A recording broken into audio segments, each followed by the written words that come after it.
안녕하십니까. 예. 예. 비가 많이 와가지고요. 예. 또 비가 예고가 돼 있습니다. 그러니까요. 예, 비가 오면 또 위원장님은 또 복구하러 가셔야 되고. 예. 이게 예방이 돼야 될 텐데, 네. 뭐 요즘 우스갯소리로 예. 예전에는 살기 좋은 것이 배산 임수, 들었죠. 뒤에는 산, 앞에는 물, 뭐 예, 이게 예. 좋았는데 요즘에는 그런 것이 가장 살기 안 좋다고, 뒤에는 산사태, 앞에는 물난리 그래가지고 예, 그런 이야기가 좀 도는 것이 참 씁쓸합니다. 보니까 강원도에는 비가 예. 안 오고 지금 가뭄이 들어가지고 지금 제한급수 들어가게 생겼는데 강주는 물이 넘쳐가지고 그러니까요. 예, 큰일입니다. 이게 그쪽으로 좀 내렸으면 좋겠는데. 예.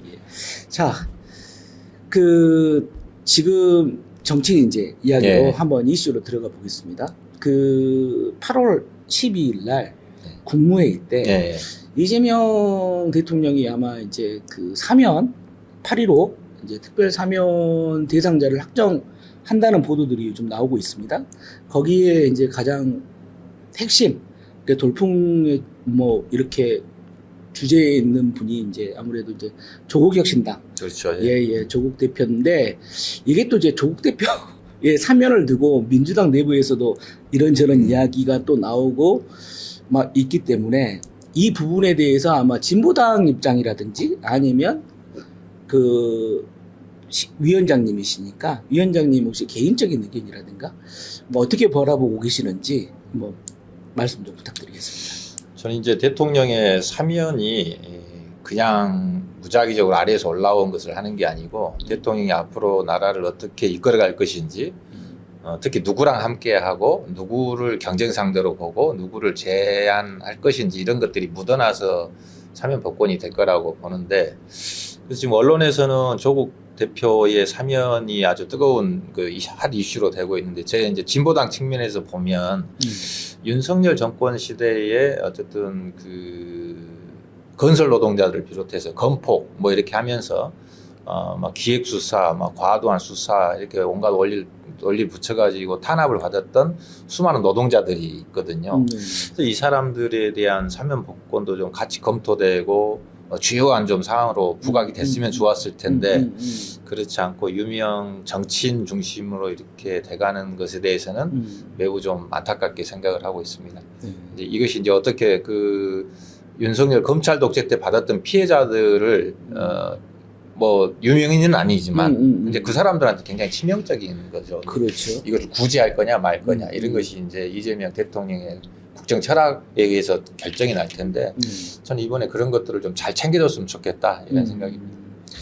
그러니까요, 이번에 이제 조국 일가족 핀셋 뭐 이렇게 검찰의 무리한 기소, 또 윤미향 또 이렇게 대표에 대한 또 과도한 검찰권 남용 이런 걸로 봐서 이제 사면 대상자로 올렸으면 거기에 덧붙여가지고 검찰의 피해를 받던 무리한 수사를 했던 또 다른 분들 노동자분들도 같이 했으면 좋겠다는 뭐 공감하고 예. 그런데 이제 이게 조국 대표가 지금 핫 이슈가 되는 것은 아무래도 이제 내년 6월로 바짝 다가온 지방선거 때문에 그런 거 아니겠습니까? 그러다 보니까 민주당 내부에서도 이것은 선거를 앞두고 이걸 해야 되느냐 말아야 되느냐 의견이 분분한 것 같습니다. 진보당 내에서도 지금 이 부분을 바라보고 있지요. 그렇죠. 예. 어떻게 바라보고 계십니까? 조국 대표의 사면은 아마 이제 가장 빠르게는 내년 지방선거, 그 다음에는 총선, 그리고 그 다음 대통령 선거까지도 아마 영향을 미칠 거라고 보는데, 조국 대표를 사면한다고 하는 것은 어쨌든 민주당이 조국 혁신당을 경쟁 관계나 무슨 제압해야 될 상대라기보다는 함께 가야 될 파트너로 보지 않겠냐. 그러면 이제 내년 지방선거 때 아마도 대표 정치인이 나왔기 때문에 조국 혁신당이 특히 호남 지역에서 미치는 영향력이 좀 많이 커질 것 같고, 다만 총선 시기에는 사실 조국 혁신당이 후보를 낼 수 있는 곳이 그렇게 많지는 않아요. 호남 외에는. 혹시라도 내가지고 이제 국힘에게 뺏기는 현상이 나타나 위협을 먹기 때문에 그런 것으로 보면 이제 조국 혁신당과 민주당이 함께 갈 거냐 아니면 각자의 길을 갈 거냐는 2년 후에 있을 총선에서 아마 결정이 날 것 같다 보여지고 이제 대선과 관련해서는 좀 갈리더라고요. 예. 민주당 내에서도 이제 좀 차기 대권 후보들 이런 분들은 유력한 경쟁자가 생기는 것이기 때문에 네. 매우 경계하는 현상이 일어나고 또 일반인들은 둘이 힘을 좀 합쳤으면 좋겠다 뭐 이런 것이 있어서 네. 아마 조국 대표의 사면과 요 정치활동 개시가 지방선거, 총선, 대선까지는 아마 큰 그 여러 가지 변수로 작동할 가능성이 많다고 보고 있습니다. 네, 역시나 여러 가지 의견이 있군요. 근데 이 항에 이제 그 나왔으니까요. 네, 예. 지방선거 이야기를 잠깐 돌려보도록 하겠습니다. 이제 사실은 이제 내년 6월이라고 하지만 네. 얼마 안 남은 그렇죠. 거 1년도 채 안 남았고, 자 진보당에서도 유의미한 이제 어떤 성과를 내기 위해서 목표를 잡았을 건데 뭐 어떻게 지금 뭐 그런 걸 한번 그 목표 수라든가 아니면 지금 어떻게 지금 준비를 하고 있는지 이 부분을 한번 제가 여쭤봐도 될까요? 네, 예. 네네. 저희는 어쨌든 내년 지방선거에서 지금 광주에서는 민주당이 여당이기 때문에 네. 제1야당의 자리를 다시 한번 회복하자. 과거에는 제가 제1야당의 지위를 가지고 있었으니까요. 네네. 그래야 이제 민주당의 뭐 대안 세력으로 좀 부상할 수 있는 네. 기반을 마련할 수 있으니까 그래서 이제 구체적으로 말씀드리면 일단 광역의원에서 네. 광역의회에서 원내 교섭단체 4명 이상의 원내 교섭단체가 구성될 수 있더라고요. 예. 원내 교섭단체를 최소로 한 구성해보자 예. 이건 하고 현재까지는 한 16명의 기초의원이 이제 준비를 하고 있기 때문에 네. 이분들을 모두 당선시키는 것. 네. 그다음에 이제 5개 구청장 중에 1개 정도를 한번 돌파를 해봤으면 좋겠다 네. 이런 것하고 이제 광주시장은 아직 뭐 당선까지는 저희가 좀 어려울 것 같지만 네. 최소 10% 이상의 지지를 한번 얻어서 광주 지역의 새로운 대안 세력으로 사람들의 한번 진보당을 한번 새로운 대안 세력으로 한번 만들어 볼까 이렇게 좀 할 수 있는 기반을 좀 마련하는 것이 지방선거의 목표죠. 네. 네. 제가 엊그저께 그 여론조사 지표를 잠깐 봤는데 예. 김재호 위원장님도 거기에 이제 그랬을까요? 포함이 되 계시더라고요. 예. 예.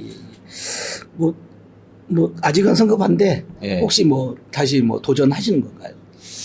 글쎄요, 이제 좀 더 고민을 하고 있고, 어쨌든 시장 후보는 내긴 낼 겁니다. 네네네. 내긴 낼 건데, 제가 나갈지, 아니면 더 좀, 경쟁력 있는 후보가 나갈지는 이제 좀 물색하고 있고, 논의 중에 있습니다. 만약에 이제 진보당하고 지금 조국혁신당 이제 조국 대표가 나오면 내년 이제 선거에도 아마 이제 같이 이제 부딪히는 부분도 있고 이럴 건데 뭐 진보당 내에서는 조국혁신당하고의 관계를 어떻게 지금 설정을 하고 있는 건지 어떻게 할 건지 혹시 뭐 그런 계획이라든가 뭐 전략 같은 게 있나요? 전국적으로는 아니더라도 이제 광주 호남 지역에서 보면 조국혁신당도 앞으로 민주당과 함께 가려고 하더라도 자기 지분을 많이 가지고 들어가는 것이 중요할 것이고 예.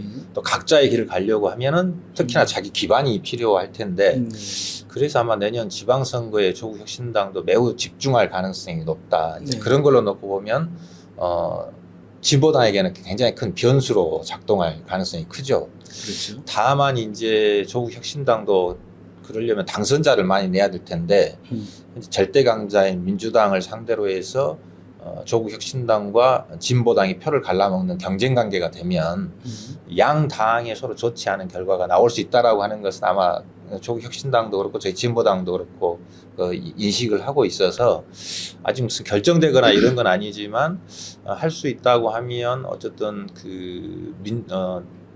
광주 지역, 호남 지역의 민주당의 일당 독식을 깨고 뭔가 선의의 경쟁 체제를 만들기 위해서라도 조국혁신당과 진보당이 뭔가 비민주, 전선, 연대연합 이런 것을 한번 구상해보면 좋지 않을까 이렇게 좀 고민을 하고 있습니다. 예, 알겠습니다. 뭐 시간이 많이 있으면 더 이야기를 듣고 싶은데 어차피 뭐 다음 주에도 그럼요. 또 나오시고 계속 나오실 거니까 그래서 이제 한 가지 생각드는 게 이제 지방선거가 실제로 얼마 안 남았습니다. 근데 지금 들어보니까 진보당에서는 이미 이 지역에 뭐 후보들도 다 지금 뭐 이렇게 준비가 돼 있는 것 같고 그래서 다음 시간에는 이걸 권역별로 지금 누가 준비가 돼 있고 모르거든요. 또 이야기를 들어보는 뭐 그런 걸로 한번 해봤습니다. 좋습니다. 예. 또 비가 많이 온다고 하니까 예, 비 조심하시고. 예, 건강 유의하시고요. 수해 복구도 건강하게. 예, 알겠습니다. 고맙습니다. 여기까지 이제 김지엽 강주시당 진보당 강주시당 위원장님하고 함께했습니다. 고맙습니다. 고맙습니다.